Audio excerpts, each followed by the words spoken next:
wander out into the through the farm here, and I spotted some snowshoe tracks. People's snowshoe tracks. Not cool. Not cool at all. If you're out wandering, respect people's property, okay? Just respect their property. Here's why. In this particular instance, on this piece of land here, there's animals that live here. So there's deer, there's wolves, bear, who are hibernating right now, otter, mink, fisher, name it, they're here. Problem is that this property is protected.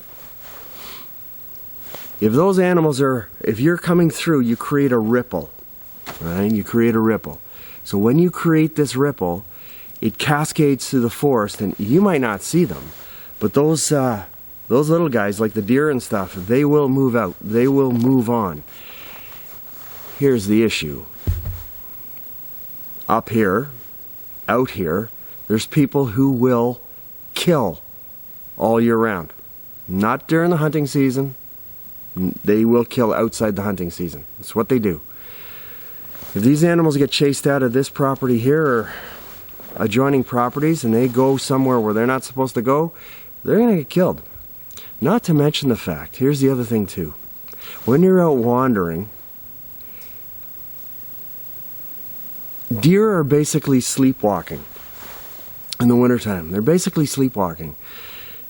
They're on a subsistence diet. They eat only the buds off of the trees. There's nothing green growing. They can dig down through the snow and see if they can get some wintergreen and other little greeny things that might be down there. But the point being is they are subsistence. That means their metabolism drops dramatically. Very much so. If you feed deer in the wintertime, you have to continue to feed them or they will starve to death. And I can always tell when people are feeding deer because the deer have the shits. Like when you're walking through the bush, they don't have the nice round pellets. No, it's the runs. It's because the metabolism is sped up too much. And the problem with that is you'll kill the deer. You can potentially kill them unless you put out enough food for them. I digress. When you're walking through out here, when you're walking around, cast as little ripple as you can. Walk quietly. The point being is if you chase these deer, right, they have to bring back in the energy. And that's not easy to do during the wintertime, especially this winter. This winter's nuts. I mean, we were minus 20 just 4 days ago. Now we're sitting at, I believe we're at -1. This is crazy stuff. Anyhow, that's just a little tidbit, okay? So if you're going to cross into people's property or if you're going to be, make sure you know where you are, okay? Just make sure you know. If it's Crown land, good to go. You're good to go, right? But if you're in areas that are somewhat populated, just make sure that you have clearance to go where you need to go. And don't forget this, there's trail cameras everywhere. Everywhere.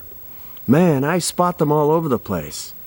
They've got you. And some of these trail cameras are stealth. What that means is that they're connected directly to cell phones, okay? So the person can be sitting somewhere in some frickin' city somewhere and they're watching their cell phone and they can see what's on their trail camera. It's crazy. Technology's crazy. Anyhow, just get out there and have fun. And that's all this is about, right? Have fun and leave as little trace as you can possibly leave. Just footprints only. If you light a fire, put it out. Just footprints.